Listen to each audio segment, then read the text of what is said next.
মুকেশ, আমি বাড়িতে নেই, তুমি ঘরে ঢুকে আমার খোড়া মেয়েটার সঙ্গে এরকম করতে পারলে? কাকু, আমি খড়িকে বিয়ে করব। তোমার বাবা বড় লোক, আমাদের মতো গরিবদের সাথে কখনোই সম্পর্ক করবে না। আমি বাবাকে বুঝিয়ে বলবো। ঠিক আছে, যাও তাহলে, এখনই তোমার বাবাকে ডেকে আনো, আজই তোমাদের বিয়ে দেবো। চলে আয় মুকেশ। কোথায় যাবেন আপনি?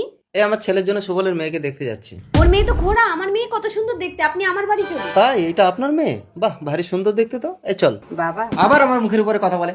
আমি যাকে পছন্দ করবো তাকেই তোকে বিয়ে করতে হবে, চল। বসে তো বসে আছিস, সে ছেলে তো তার বাবাকে নিয়ে এখনো আসলো না রে খুড়ি। ও আসবে বাবা, যদি না আসে এমুক আর আমি তোমাকে কোনোদিন দেখাবো না। ও কথা বলতে নেই রে খুড়ি, দাঁড়া আমি দেখছি। সুন্দর মেয়ে, তাহলে আসি মা। তাহলে বিয়ের কার্ড ছাপাতে দিয়ে দিচ্ছি। হ্যাঁ হ্যাঁ। মহিম বাবু, আজকে তো আপনার আমার মেয়েকে দেখতে যাওয়ার কথা ছিল। আমি কোনো ভিখারির সাথে সম্পর্ক করবো না। চলে আয় মুকেশ। খড়ির কোনোদিন বিয়ে হবে না। এক কাজ করো, বিয়ের কার্ড পাঠিয়ে দেবো, দুবার যে এসে পেট পুড়ে খেয়ে যাও, ঠিক আছে? চলো। মেয়ের সাথে প্রতারণা করার প্রতিশোধ নেওয়ার জন্য নিজের জীবন্ত শরীরকে আত্মায় পরিণত করে মেয়ের শরীরে প্রবেশ করলেন তিনি। বাবা, এ কি, আমি উঠে দাঁড়াতে পেরেছি? ওর বাবা অন্য মেয়ের সাথে মুকেশের বিয়ে ঠিক করেছে?